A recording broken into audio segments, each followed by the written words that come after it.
Welcome back to Between Three Rivers. We're here. We're back. We got some exciting guests today. We have an awesome show lined up for you today.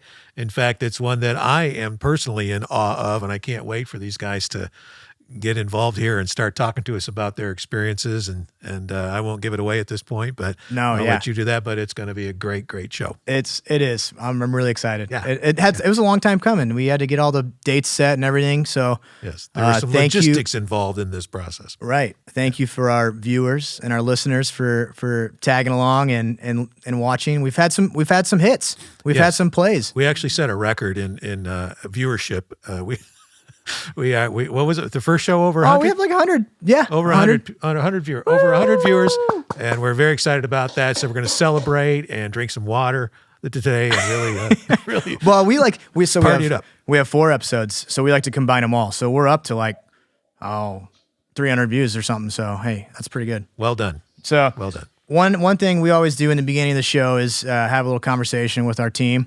And again, it's myself, Bill, Dan Copeland. I'm Dan. Andrea. Hello. And Jake's our producer. And so is Andrea. We have 2 producers. And we have Jason Peets, who's on the studio engineering here, on the cues. And then one thing I wanted to bring up was, how do people watch the news? So we had the privilege of going to a news, the 21 Alive. So it was very exciting. We went to the studio. We went to the studio there. Yeah, right. And so I thought, hey, I mean, I feel like everybody watches the news or looks at the news in a different way. For me, I don't watch it, but we all have to get it somehow, right? And the fact of the matter is like there is an algorithm on my phone that knows what I like. And so it's kind of pushing it its own way to get me my news that I get. Yeah. Yeah. So my question to the team is where do you get the news? I get mine from Dan Copeland. Okay. And Business People magazine. Hey, there you go.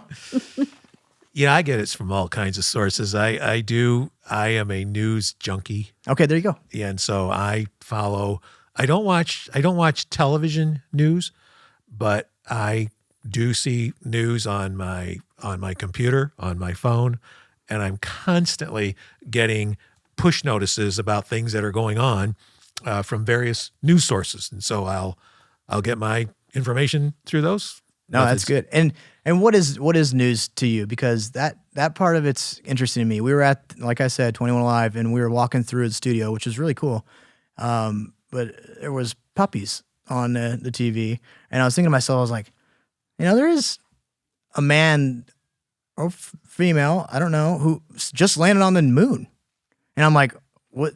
That's pretty cool, but it never came through my news feed. And that to me was kind of interesting. Like, we have set things going on. Did you say puppies? There were puppies on the news. Yeah, I don't know. To me, puppies are probably not a news item. Right. To me. So, I think your question was, what do I consider news? Mm-hmm.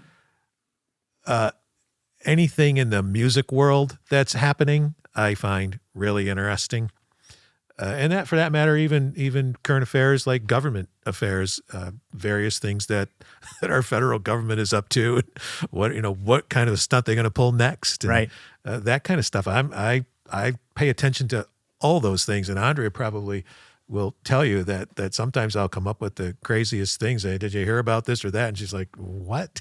And I mean, it's just kind of odd stuff, but I pay attention to. I know a lot of stuff that is worthless because I'm paying attention to lots of things. And if there were a way to make money at just knowing little bits and pieces about a lot of stuff, I would be doing really well. Master of none. Yeah. So you see it on your phone. Right. So I see everything on my phone. You get those push notices. So Twitter, Instagram, all these things, right? Mm-hmm. And they come in and push notifications. But, my algorithm turns into what I'm interested in right now. Yes. Yeah, I think that happens to all of us. Right? Yeah. So it's kind of interesting because you could miss out on someone landing on the moon. And because your algorithm's all out of whack. Right. And I just find it interesting, the world we're living in, where it used to be you turn your TV on and you get what's on the TV, right? Yeah, three used to be 3 channels. Yep. Back before your time. Yep. Which I'm sure there was agenda there too, but I just find it interesting how the world is right now with news. Well, thinking about what I like, I love to see stuff about space and the universe and how absolutely unimaginably huge it is and how unbelievably small we are relative to the whole realm of existence. Yeah. But I also love sports. Mm-hmm. So I spend a lot of time either I do watch TV with sports but I get a lot of stuff on my phone with that too. Well, that's why I wanted to bring up this topic too. But Andrea's got a good one too. But maybe not. No. No. Well, okay then. Sorry. No, you're good. I was just giving you timing. You're producing. Yes, 4 minutes. I'm I get it. producing. Telling you it's been 4 Appreciate minutes. that. I need that. I don't never know what time it is here. But also, just to let you know, kitten heels is the new splash for fashion this spring, just to let you know. It's the shoe of the spring season. So this is news. Yes, it is. This is. It's on my news feed See? talking about your Newsflash. That's the logarithms. newsfeed. Yeah. Yep. Just Well, letting you know. and that's so my news feed, my algorithm is all sports as well, right? You get this highlight, you get this thing that may have not been a highlight. And you have certain teams that you get more information. Right. So we have 2 guests today that are on those highlights, that spotlight, that and to me would be very intimidating, right? We have our small scale podcast here, but these guys are globally. They're big. Big. They're big time. Big They time. are on the top 10 on ESPN. Yes. That's where they are. Yes. And we can say that because we are Between Three Rivers podcast. That's right. Say whatever we want. So on that note, let's bring our guest in and introduce him. We'll bring him in and then we'll say a little bit about him. Well, one of them. One of them. Oh, yeah, of course. Yeah. Good to see you. Welcome. Glad you're here. Appreciate you guys. Well, I speak for both of us. We are good people. Appreciate you guys having me on. So this is Joe Tippmann. And another guest we have, which is kind of unique to us, is we have somebody calling in, and it's Jason Fabini. So everybody, we welcome in Jason Fabini on the phone and Joe Tippmann. Thank you both for both being here. It's amazing. Fort Wayne, coming from Fort Wayne into the NFL. Both of them have been. One, Jason played 11 years in the NFL, is retired from the NFL now, but Joe, who is a rookie last year. So this is really super exciting. We've got them coming and going. Yes, coming and going. Welcome, Jason. So welcome, Jason, from the. Thank you. Yeah, Where are you, Jason? Hey, Joe, I'm right here. Can you hear me? Oh, yeah. What's up, Jason? Can you guys hear me? Yep. Yep. We can. Yep. Okay. Hey, Joe, how's it going? Hey, we only got one way to go, Joe. 300 followers. We gotta set the record. Oh, yeah. Let's get that that's out. right. Boost them numbers a That's bit. right. Your show could be 301. Oh, that's a win. I hope so. Yeah, right? Very ambitious numbers. Yeah.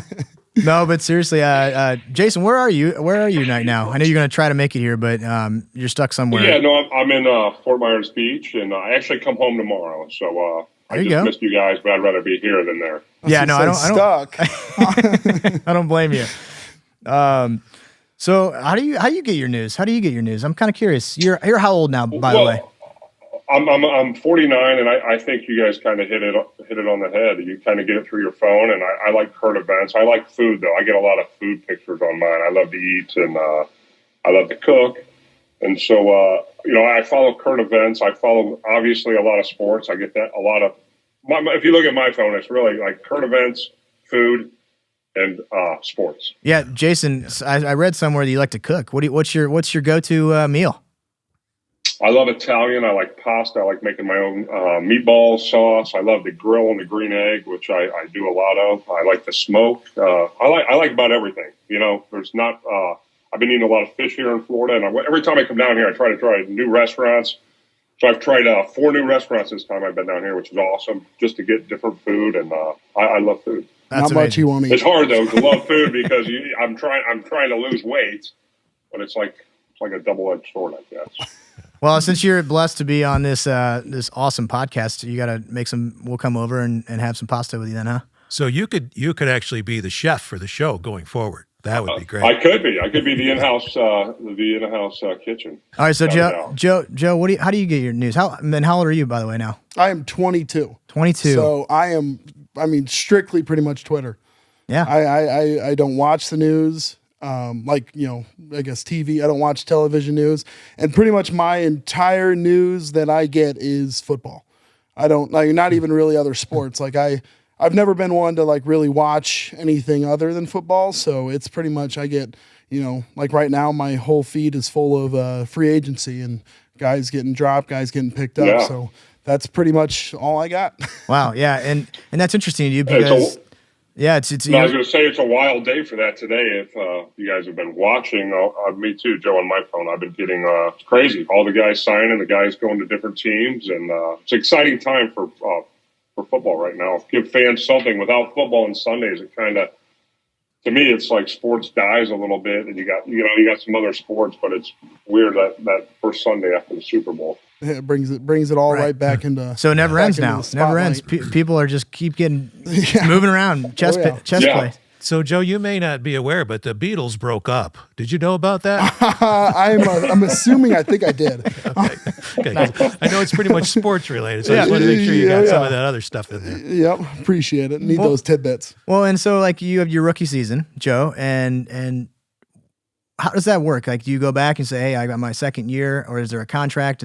Are you in that moving piece system too? So, I mean, I technically could be. I don't actually understand the whole free agency. Well, actually, I wouldn't be a free agent, but I could end up on another team, and it's not likely, but, there's always possibilities for getting traded. But for me, I'm in a 4-year contract. It's a 4-year rookie contract. So hopefully, I'm pretty locked in there, and I can stick around New York for a while. No, I love that. And Jason and Joe, I was looking it up, and I think there's 47 athletes from Fort Wayne that went to the NFL. So Holy cow, that's a lot. Yeah. That is a lot. Yeah. And Andrea sent me a stat that 1.6% of athletes that play in college make it to the NFL. So sitting 1.5%. here with Joe and Jason is quite the feat for Fort Wayne, really. Yeah. Yeah, I wonder if There must be something in those rivers. Well, Hey, that's funny because that's what I texted Bill too. I'm like, what are the odds of us having two people from our city, of our town, of our size, going to the NFL, but also going to the same team for the NFL? Yes. I think especially that's getting really drafted cool. by the same team too. Yes. Like, Yeah. that was something that, Jason and his Same kid. high school too. Oh, yeah. Jason and his sons were at my draft party, and his son, John, he was wearing a New York jersey to the party. And so as soon as I got drafted, Jason ran back over to his house, grabbed a whole bunch of Jets, old Jets gear. So everybody was throwing some That's stuff amazing. on. And That's amazing. I had a cowboy hat on with a beanie on over the top of the cowboy hat, Jets beanie. I've always wondered, yeah. how do you know where you're going? Like, do you have an instinct? No, I mean, there is instinct, but I thought I was going to Houston. Okay. So that, the way the draft, it's so volatile, just, one thing changes and the whole order gets changed. Maybe they end up, maybe they predict that, they're going to take an O-lineman in the first round and they don't end up doing it. Then it just pushes everybody back almost, a round or, a couple spots. So then, after Houston traded up for the first pick, I was just free floating. I didn't know where I was going to go. I didn't know when I was going to get taken. There was kind of no inclination that I was going to go to the Jets. I don't mean to back up too far here, but Jason, when you were you guys both went to Dwenger, right? Mm-hmm. Correct. Yes. And what was how did you know that you were good enough to not just be in the NFL, but like colleges want you? How do you know? How does that happen? Are they scouting you all through high school? Yeah, without a doubt. I think, nowadays, God, they recruit these kids so young. I mean, when I was going through it, it was a long time ago, 30 some years ago. your senior year guys, coaches would come in and offer you a scholarship. Now I think, Joe, what did you get offered? Maybe your sophomore year in high school? Sophomore going into junior year, summer. Yeah. Was my first I mean, offer. I think Joe will tell you this more than I can, but God, the class for this year is already, the guys are already committed. They're already working on sophomores and juniors to get committed. Wow. Amazing. And when is that aha moment that I mean, you're playing high school, you did well, you both had great seasons, great college, but when is that point that you're like, I think I'm good enough to go to the NFL? I mean, that's got to be Like it just becomes such a priority, surreal. right? You're like, oh, I gotta get after it. I got a shot. It's got to be surreal. For me, it was kind of actually pretty early on. Like I was just playing scout team my freshman year. I redshirted, and I was playing scout team, and I had a lot of the guys that were coming up to me from the defense. It was people like Zach Bond, who most recently he was on the Saints. And we're at Wisconsin right now, right? Yeah, this is at Wisconsin. Yeah. And I'm just a red shirt, kind of trying to make my way. And there was guys like him and other leaders on the team that kind of stopped me, and they were like, "Hey, I think you're going to be a really good player for a really long time." And that was kind of like the moment for me where I was like, okay, like, this is going to be possible. And, I need to do whatever I can to get on the field so that, I can show my talents and keep this whole thing moving forward. Yeah.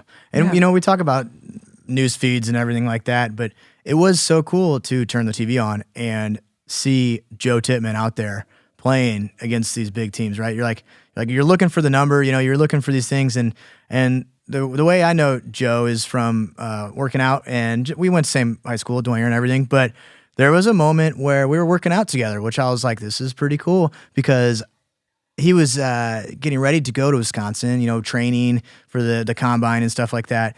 And Joe is doing 225 like it's the bench bar. Like it's just the bar. He's just doing, he was ripping it, and I go, all right, let me try. Me, 150 pounds. I get up there and I'm like, the trainer, Jason Rubin, he's like, all right, I got your back. And Jason's a big dude, so I was like, all right, I trust him. And so I get down there and I literally I'm going. I'm like, this is heavy as shit. Like it's heavy. I get down to about the bottom. I'm like, Jason. And we call that getting stapled. You get stapled to the bench. Jason, when was your aha moment? I don't want to take that away from you too. Oh no, I think similar to Joe, I started all 4 years at Cincinnati. Probably my sophomore year, there's a lot of scouts coming around and talking to me, so I knew, they told me some things I had to work on, and I had some guys, same thing. When I played at Cincinnati, there was older guys that came up to me and said, "Hey man, I think you're going to be good." And so I think when the scouts started coming around, you kind of turned the light bulb maybe on, and I think it was like, oh man, maybe I do have a chance to do this. And motivates you without a doubt. And did you, either one of you, did you have a team that you really wanted to play for, and were really hopeful that you would be chosen by that team? Jason, you go first. Okay. Well, the funny thing is, I grew up, I guess, being a Cowboy fan, and I played 1 year for Dallas, and it was like the worst year of my career. So it worked out the way I thought it was going to. But it was cool because growing up being a Cowboy fan, I was there 1 year. It was without a doubt, it's America's team. It's special. The fans are great. But professionally, it didn't work out. But it was still worth the experience, no doubt about it. Nice, yeah, awesome. That was your last year, Jason?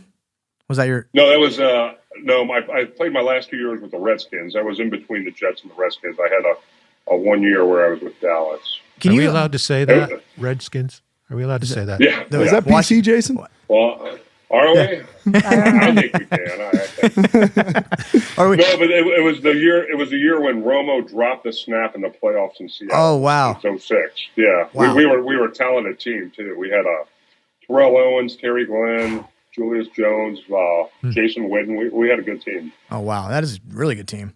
It is interesting. I was going to say this about being drafted too. It's like you uproot your lifestyle to go somewhere else. And you're not even sure at that point where you want Houston, New York. And I think that's interesting. And that's a topic too, is like, what is that like? It's just something you kind of like have to, they kind of prep you through the whole draft process, and you kind of know what's coming. You know that, you are going to have to uproot yourself, but you're getting these awesome opportunities to, be able to kind of make a name for yourself and all that. So, there's some bittersweet parts of it. I knew I'd be leaving Fort Wayne.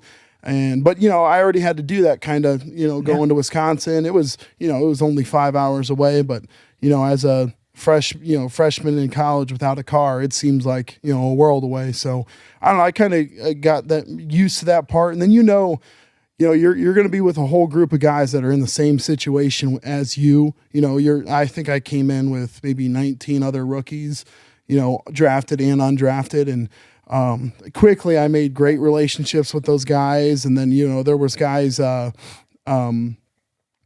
guys in the old line room that they take you under their wing.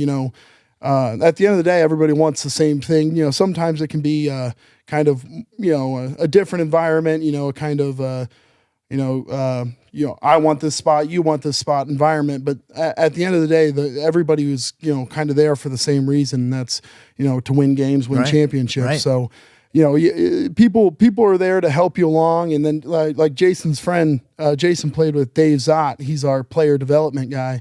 He was somebody who just they literally have people in staff that make that transition easy as possible for you, Nice. From college to the NFL. Yeah. So Jason, Joe for a lifetime, basically, right? Since he was young. Yeah. My question for Jason. It's sad as my kids are friends with him. Oh, there you go. I ate a lot of Jason's food growing up. Yeah, there you go. Yeah. Hey, it worked. Whatever you're cooking, keep it going, man. Drank some of my booze. That too. So Jason, you went through this whole process, right? You've been to 3 different cities through the NFL and everything like that. Yeah. What do you tell Joe right now so that he preps himself? Say, like, this is just a chapter in your life. This is, get after it right now, but also know that you have a life after football, right? So what do you say to people like that? Well, I think, it's a great opportunity to network. I think that's a big thing of networking when you're in a city. You never know where you might be next or where you might end up or where you're going to live. And, mine was a little different. I had kids, so my kids had to move with me, go to new schools, meet new kids. And they lived in 3 cities. They lived in New York for the longest time, but they were in Dallas for 1 year in school and DC for 2 years. But I think Joe, I think you probably do it is when you go out or you meet people, there's always people that want to help you being a professional athlete. And you got to choose wisely, but there's some really good people you can meet. And some of the people that I've met, I'm still friends with today. I talk to, and when I go out to New York, I see them or we talk on the phone or whatever that may be. But I think networking is a big deal.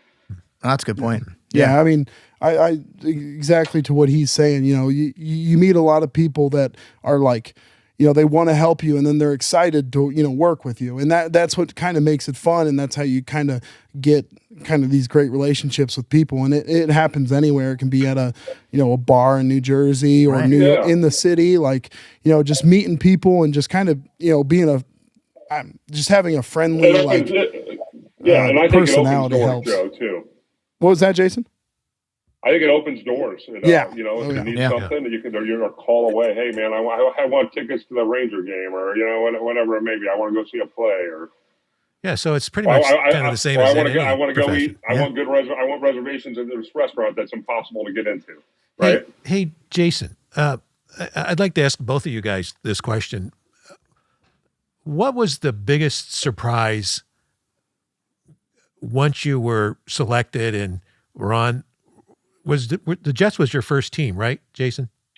Yeah, correct. Yeah. So what was the biggest surprise about becoming a player for the Jets? I'd like to know from both of you to see how maybe your answers are the same or maybe they're very, very different. So, Jason, can you tell us about that? I think I wouldn't say it was a surprise, but I think you learn early it's a business. I mean, I think it's after the team's set, there's not a lot of guys on the team. There's like 47 or 48 guys. And I think when I played, we only had 5 guys on the practice squad. I think they have more now, maybe 10 or 12, but it's a business. I mean, it's, even though you play with the guys, there's guys trying to take your job, and I think that's what you got to learn. It's a great sport. You're trying to win a championship, but also there's a lot of competition to it. So was the competition, the level of competition, was that probably? Well, no, I think there's competition on the team for spots. There's okay. I think the level of competition's there, but I just think that when I played, and maybe it's different now. I think I played. Shoot, it was so long ago. My last year was in 2008. But I think I learned that early. It was just a business, man. I was a rookie. I came in, and similar to Joe, I started. And so I think there was some guys, I took somebody's spot. They lost their job. They had a family. So it's, in that sense, you got to think, but it's a business. That's the way it is. Well, I don't think anybody. Yeah, right. So you're building relationships, right? And I think that's like we talked about, same with life. But you have also people from all around different areas coming together too. So your network even grows that way as well. Yeah, right. I remember talking with, I think it was Jason Baker, who said, he goes, because I think he was the highest paid kicker in the NFL when he was playing. And he told me, he said, I love my job. But he said, when the guys that brought me in, the guys that went out and looked and found me, once they found me, their next job was to go out and find somebody else that can do it better than I can. Right. Yep. Yeah. Without a doubt. Which is what you're talking about. Yeah. So Joe, what has been your biggest surprise or eye opener that you've experienced? I would say the same as Jason, and kind of going off of what you just said is like, they're always looking for the best guy at that position, whether he's on the team or he's on a different team. So, you really have to think about that they are trying to replace you. So you have to kind of, do your best to make it known that and make it known for yourself that's your spot and that you want to continue having that spot. Because, at the end of the day, they're just going to play whoever's best. And, you have to respect that and, kind of use that kind of as fuel to kind of keep yourself going. Nice.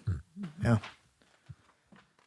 So it's sponsor time, and we're excited about this sponsor. It's Sasquatch Tea, and Big Joe over here's got the Sasquatch T-shirt on. So Tom Tippmann, who is first cousin of Joe Tippmann. So it was that's not how we got you on the show, but but it's a big family. But it's a big yeah. But seriously, Tom posted something on Sasquatch Tea's Instagram, and it was super eye-opening to me. I drink tea, and I just buy whatever brand. Used to. Now I drink Sasquatch tea. But now he's like, hey, there's plastic in that. There's like other things in some of these other ones, whereas ours is clean. It's made in California. It's really nice, and it's delicious. I mean, I drink less coffee now because I put a little tea in there. Oh, yeah. So it's Shenandoah Sunset. That's my favorite. There you go. Yep. There you go. Jason, let's go ahead and you give a plug to what you do here in Fort Wayne. Yeah, there you go. Well, yeah. So what sponsor on the fly, Jason? Where are you at? I'm right here. Well, we're on DuPont Road. I'm one of the owners at Black Canyon, and we serve steaks and seafood, craft cocktails, great desserts, appetizers, in a fun atmosphere. We have a great patio for the summer, live music, and I think we have delicious food. Right, Joe? Oh, yeah. I love that. It's like remember Jason's Kitchen. Yeah. So remember Black Canyon Restaurant here in Fort Wayne. North end of town. It's awesome. It's awesome. I did want to add the steak and shrimp pasta is probably my favorite meal of all time. There you go. First time I had that steak and shrimp pasta was actually at Jason's house, him making it there, and it was changed my life. It's one that I frequent now. That's cool. Jason, do you come up with the recipes? Oh, sorry. No, I don't. But some of them, I give the chef a little direction, but our chef's great. He does a great job, and that is my kids' favorite one too. The steak and shrimp pasta. A lot of the young people or the kids love that pasta. It's delicious. There you go. And I won't bore you with all the sponsors, but Pine Valley Country Club is another one of ours. So they put us in the newsletter with the pine cone. Yes. So that was awesome of them. And from what I hear, the golf course is going to be opening soon. So pretty amazing. All right. I got a good story about Pine Valley. There we go. Go out there to golf. I took Joe out there to golf this summer. It was like the first or second time you've golfed, Joe, or what? Yeah, well, I mean, there was a couple more times, but it probably looked like it. I was using a pair of Jason's old clubs. I think I kicked his ass, though. I'm not sure. I don't remember. So How do you keep score? So what's your recollection of that event, Jason? It was very different. I think my 15-year-old son beat him. He did. Oh, yeah. He most definitely did. Jordy kicked my ass, too. So it's funny you bring up like kids and stuff too, because my son always compares people to their height as if that's their age. So if Joe were sitting here next to me when my son was here, he'd be like, "Man, Joe's really old." Really old. Older than your dad. Yeah. And I'm like, no, that's not quite how it works, but and you're gonna find that out soon. Yeah. Hey, back to football just for a minute. So whenever your season starts, before the games, when your camps start, do you feel? Are you a captive? How does that feel? What does that mean? Am I a captain? Well, for instance, I don't know how it works when you're on that team. Even in college, I think they tend to control you The narrative pretty almost. significantly when your activities. yeah. Is it the same when you're playing professional football? Yeah, I mean, like, and it's not really anything, it's just the amount of time that we have to spend to kind of get ourselves ready for the season. We're going through camp, it's, 7 a.m. to 7 p.m.-ish every single day.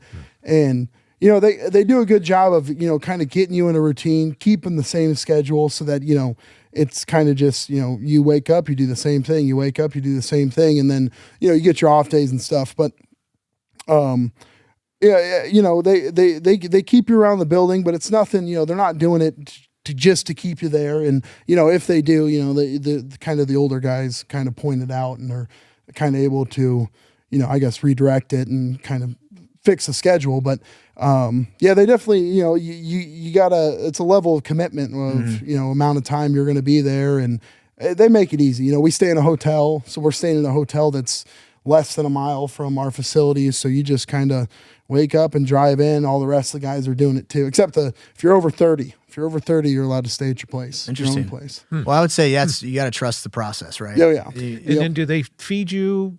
Yeah. So all day long? Yeah. So we, the meals? you get there. I think they start breakfast in camp. It's like start breakfast at probably 5 a.m. It goes till 7 or 8. So, you're getting breakfast, then a snack, then lunch, then a snack, and then dinner, and then you leave. But usually, I personally always get something for dinner just because, you've been eating all those meals there. You kind of just want to get away, feel normal for a little bit. Right. How many meals a day do you eat? It's, probably like 5. Yeah. Big Big meals, right? Because you got to keep the muscles going. It's like big, small. And it kind of just depends on the schedule, what kind of schedule we're in. When you're in season, you're just putting away calories the whole time, you know. And it gets to the end of season and you're just looking for calories. Sometimes you got to maybe grab a Big Mac or 2 from McDonald's there you go. just to keep your weight up. There you go. Just to keep your weight up. Well, no, I'm always interested in that because I feel like I've gone through different nutritional diets, not so much diet, but eating different things to see what goes well for me. Yeah. And the best one I found is just eat a bunch of steak, chicken. Yeah. Right? For me, it's just mass. Protein. It's just how much quantity. I just need to have a lot of food. And, if I'm keeping myself kind of to my strict, workout regimen and what, I kind of just can gauge how much I need to eat. Usually I can keep myself at that because I like to sit around between 308 and 315. And I don't know, I've never really had a problem keeping it on, or I don't get too heavy either. There's been some times after a surgery or something where there was one time my mom, I had just gotten my right shoulder done, labrum surgery, and my mom, I'm still recovering at home, and my mom's like, "Oh, how much you weighing? Have you stepped on a scale lately?" I was like, "No, I'm probably light. I bet I'm around 300. I lost all my muscle. I haven't been moving for weeks."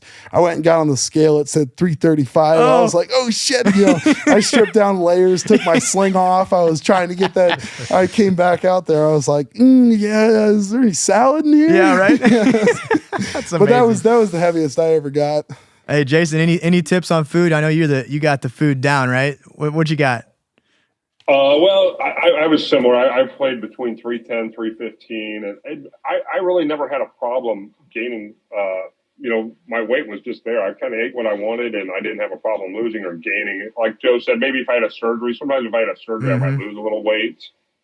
I think the highest I was coming out of I think my junior year in college, I was like 330, and I had to lose some weight. I did. I was big. Yeah. Scouts told me I was big. I needed to lose a little bit, but. And is that nowadays, like a next? I try to eat. I try to do that intermittent fasting, and I try to eat maybe twice a day. There you go. Whew. Is that an expected weight? Like you're like, hey, I have to be out of weight, or is it just more like, hey, I got to be strong enough? They give you a number. So like my weight this season was 317. Okay. If I was over 317, I had one. I could be one. Maybe it was 1 pound over.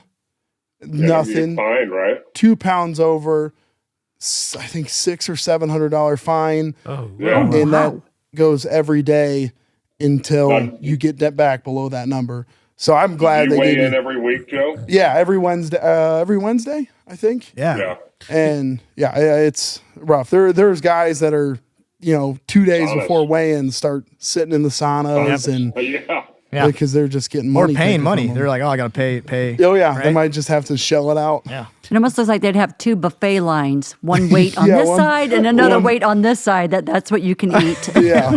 Jason, we would always weigh in on Fridays, and we would have a big offensive line dinner on Thursday night. So it was like, that's rough. Wow. God. I think we weighed in Thursday morning this season, and Thursday night did the O-line dinners, and that's good. I mean, we were pegging out at those O-line dinners. Yeah, you got to drink some coffee in that morning so you can hit the loo. Jason, what injuries did you have during your career? Oh, geez. I had a lot. Well, I mean, I had a lot of surgeries in the offseason. The one that I missed some games for, I tore my ACL my second year with Monday Night Football, right on Monday Night Football, believe it or not. And against New England, missed, I think, 6 games that season. And then in 2005, I tore my pec during a game and missed the end of that season. I missed, I think, 5 or 6 games that season, too, at the end there. Wow. Yikes. And then I had a couple of shoulder surgeries, another knee surgery, a foot surgery. Okay. And, wow. Do you have any residual issues with any of those now? Yeah. I mean, nothing too bad. I mean, I think the biggest thing is trying to keep the weight off. I've seen guys go both ways. They get done playing. I see some guys, you see them and you're like, holy shit, man, the guy's about ready to drop dead. He's so big. So, yeah. Well, that's one of the topics I wanted to bring up. It's like you have this you're 22, right? So Joe is, and you've got I wish I was 20. Right. You have that early success, but then you're also putting yourself through the ringer as well. Yeah. So I wanted to bring that up because I would like to put you and Jason into a time capsule. Mind you, it'd probably be a bigger time capsule, I guess, but and have where Joe 10 years from now and Jason, when he played, I'd like to see where. So my question is, Joe, 10 years from now, where do you see yourself after the league? Well, I always say to people, I plan just to get off my feet for a couple years. Yeah. But I think it could be almost anything. I think, hopefully I'm in New York for 10 plus years. I want to play there a long time. And then, I would always consider, being able to come back and work for my dad, work for his company. But who knows, maybe throughout these next 10 years, I could meet someone, open different doors, different opportunities for me. So, I can't really say that, there's one specific thing I'd like to do when I'm done, but except get off my feet. Yeah. I think it's great to keep an open mind about it. Yeah. You're at that position to do that. And my question is simple. What have we not asked you guys that you think about? Well, before we do that one, I want to see what Jason is like when he's back in league and what he would tell. I'm sorry. We're on the time capsule. Yeah, we're still in the time capsule. I'm sorry. You know what I'm saying? We're going back in time. Yeah, we're going back in time now because we went to the future. Now we got to go back to the past. And I want to know what Jason would say he would do differently if there was anything he would do differently. I don't think so. I mean, I think if you really love the game, you want to play it as long as you can. I think, you always hear people say, about these injuries and stuff. But I think Joe can attest to it. If you really love it, you want to play as long as you can. And as long as, you're able to play, I think, I don't think I would change anything. I met a lot of great people. There's a lot of teammates I still talk to and keep in touch with. And I do see, actually, I went back to New York. I saw Joe, but they had an alumni weekend, and it was great to see a bunch of guys I played with. And actually, I went out with Joe's dad and a couple of his friends and my friends. We made a fun weekend out of it. And no, I don't think there's much I would change. That's good. Yeah, congratulations. That's amazing. That's good. So yeah, Dan, you were gonna ask. I forgot. Yeah. What was? Yeah, I cut you off. Sorry, my I bad. have a question though. Yeah, there we go. So playing in college, so you play in high school, you go to college, and it's a different level of play, like experience. But then when you go from college to pro, how much more different is it? If there's only 1.6% of all the college athletes that go to the NFL, all these NFL guys have to be awesome. So when you're playing against your position, how much better is it? How much better are they than they were in college? Does that make sense? Yeah, I would say even starting back from high school, I'd say the bigger transition, especially, or at least for me, was from high school to college. Because, the difference in speed and, just how good the players are is just insane, going from high school to college. Mm-hmm. But then, from college to the NFL, I would say, bigger, faster, stronger. Every guy is going to be a lot bigger, a lot better, a lot stronger. And, one of the big things that I noticed, especially for early on, is like, the best guy that I went against all of college is every single D lineman in the NFL. So like, but it's different because you're playing next to better guys, with, better playbook, better communication, all that. So it does like, once you kind of just got to throw yourself into the new speed of the game, and then you can kind of make those adjustments. And I don't know, it wasn't a horrible transition for me. I definitely got my ass kicked plenty of times, especially, this past season.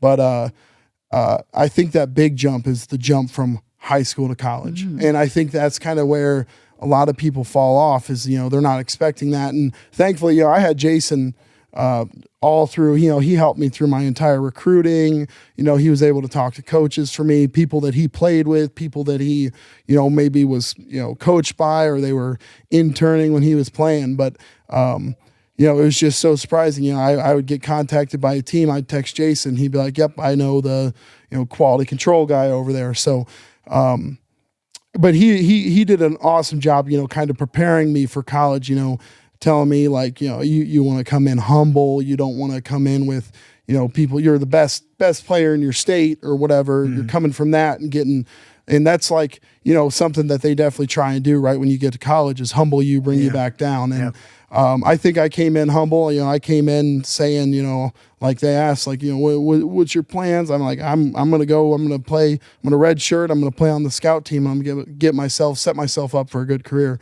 When you had a great story too, is your first game against the Patriots, right? Yeah. Well, what was that like? It was nuts. I surprisingly, I'm not a guy that gets too worried before games. Like, and I think the preseason kind of helped me with that. I started I don't think I started, but I played all 4 preseason games. We had even that extra one with I don't know what it's Canton, Hall of Fame game. Yeah. Okay. But it was. I actually forgot the question. What was it? Well, it's like you lined up against. Yeah. The biggest thing actually I think was I'm sitting out on the field and I'm like, oh my gosh, like these are guys that I've watched my whole life, and then the biggest one was Jabril Peppers.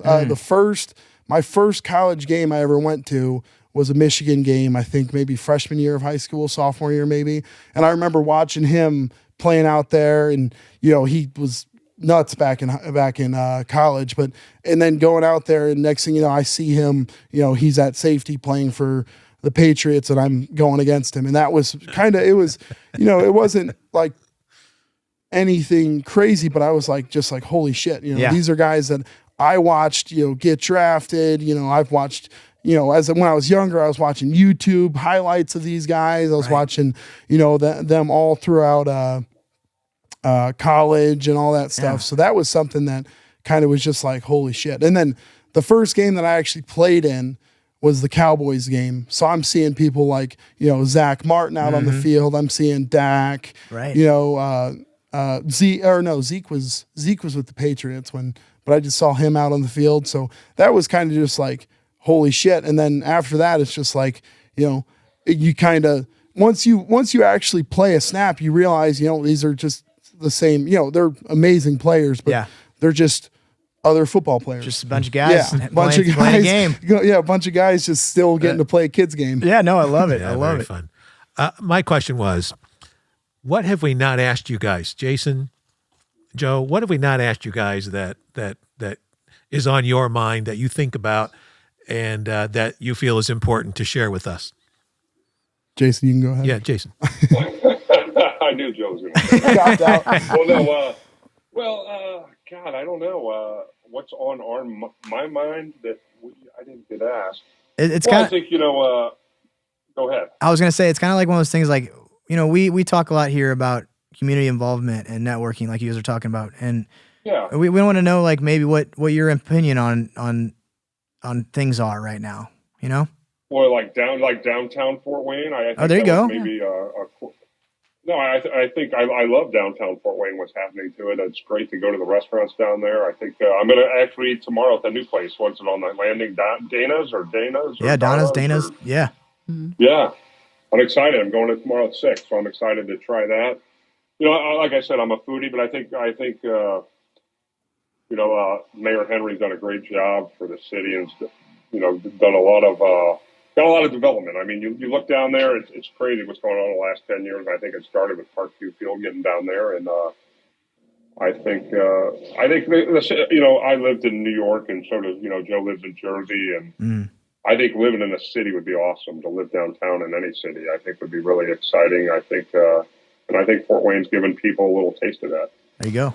And why did you choose coming back to Fort Wayne? I mean, you could have gone anywhere. So, but that's the other thing I think we like to hear too, that you've had so many great experiences, but you still chose to come home.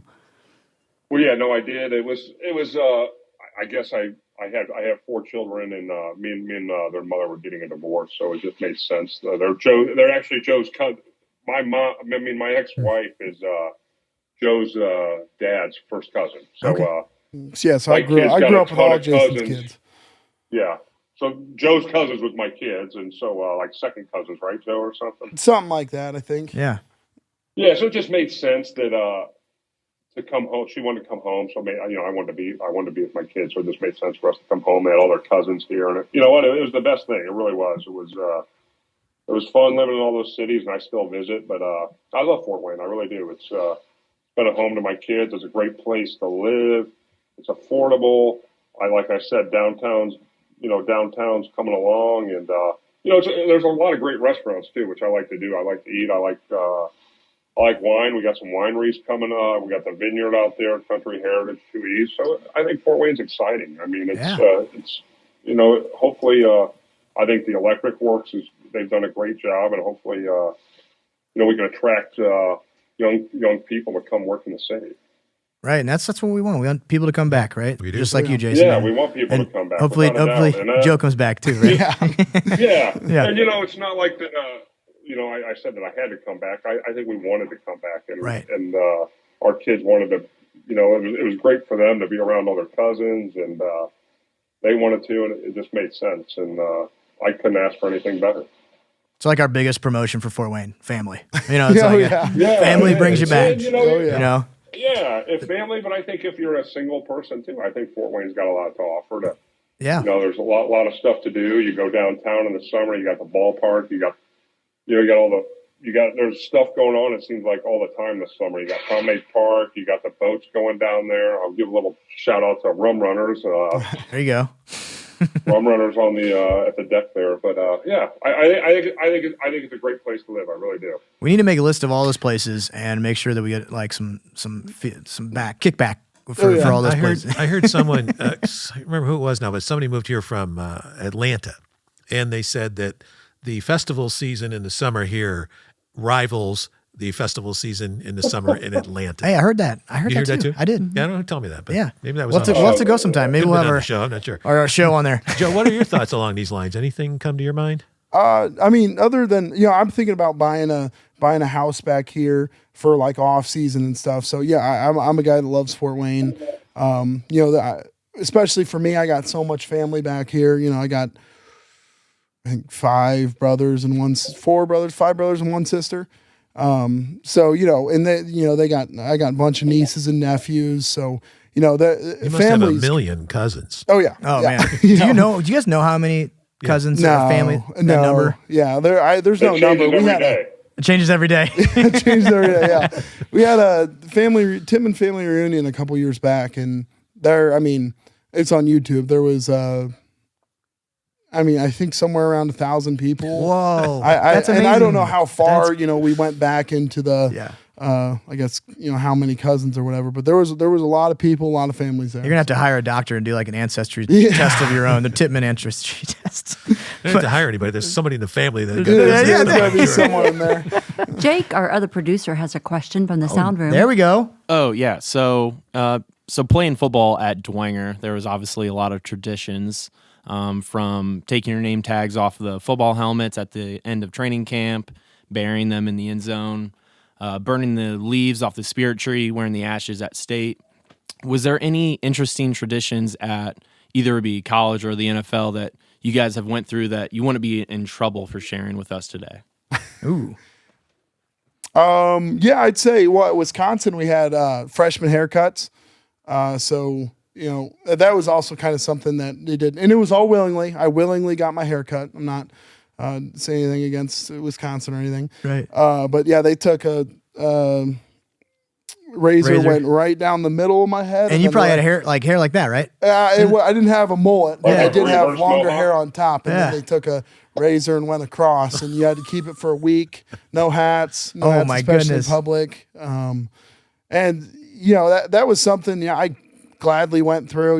I knew it was like a kind of rite of passage, especially there, and it's something I don't think they even do anymore. I think it's something that definitely helps. Do you have a picture of that? I do. Yeah, well, give it to Jake, and maybe we'll slap it throw on it in here. there. Hey, by the way, Jake brought a little prop Yeah. in here. Let's see if you guys know where this helmet's from. I was supposed to put this on in the beginning. I forgot. That's it. There we go. Oh, it fits like a glove. Yeah, Jake, you and I have the same head size. Big head. Dwenger another football. prop. Dwenger Two football, props. baby. That football right there is actually from the training camp, Love it. or like the little kids camp from that they do for the grade school kids. Oh, no Before way. before I think I was in 6th grade. Oh, so okay, it's Yeah, his kid's we probably helmet. still All right. have some of those around yeah. our house too. Oh yeah, I and then, think we. Is it 10 o'clock already? Right? Yeah, It we must made it. be. We made it. Must Is it night? be. Is it night yet? Time change, Dark man. out. Time change. Yeah, it's throwing me off. I do want to leave with one, I guess, comment that I heard the other day, and the question was, do you know who your great grandfather was or what he did? And I was like, I don't know. But Jason and Joe both have this like unique opportunity where everything's documented and everyone's gonna like remember you in that way, which is really a unique concept to me. And I just appreciate you guys being here and talking about, not taking yourself too seriously and just like you said, being humble with the whole process. I've known you for a while and you have not changed, Joe. and Jason, I know you too, man. You guys are both great guys. And as a community, we're lucky to have you guys, seriously. And my last statement, and I saw you put this on the questionnaire is, and I'm gonna say this for Joe, Big Joe here, tickets ain't free. He's got Appreciate that. Hey, he's got to go to Ticketmaster just like everybody else. Oh yeah. Well, that's They're good to know. expensive. That's good to know. So I won't bother you anymore about Yeah. that. Yeah, And my Jason- mom, oh, she sorry. thinks they so each week, I think it's 2 tickets automatically get taken out of your check, and then if you want more, they get taken out. So my mom, that's free. because she's like, well, you never see the money. I'm like, well, I see it gone. Yeah, it's I see positive. the lack of money that I don't that's getting taken out of there. But Come on, it's your Deductions every mom. week. Right? oh yeah, they couldn't make my mom pay for Well, it. guys, we appreciate you so much. Jason, thank you for tuning in on your vacation, and Joe for making your way over here. It's been awesome, and very, very thankful you're No, I here. appreciate you guys having me on. Thanks, guys. You bet. Yeah, thank Oh. you. It was a blast. Yeah. One last thought. Yeah. We don't typically announce our next show, but I just wanted to make a quick announcement here about our next show that we'll tape in late April. And we have Tom Henry, who Jason mentioned earlier, will be our guest. And so we're really excited to have him come into the studio and sit down with us and talk a little bit about the city and what's going on. So The mayor coming in. Mayor. Yep. Got the mayor. And Hey, we're going to have he's a, got some big shoes to follow. That's right. Yeah. That's right. Yes, he does. and we're going to have a 1-year anniversary. So maybe Jason and Joe can change roles. That Joe will have to call in, and Jason will be here Yeah. at our 1-year We'll anniversary. Zoom call you where and- we're If If he's gathering not in everybody. Florida. Yeah. There you go. Without a doubt. All right, everybody. Thank you Deal. so much. All right. Till next time. I'm in town. I'll bring food. There you go. Perfect. Awesome. Fly me to the moon. Let me play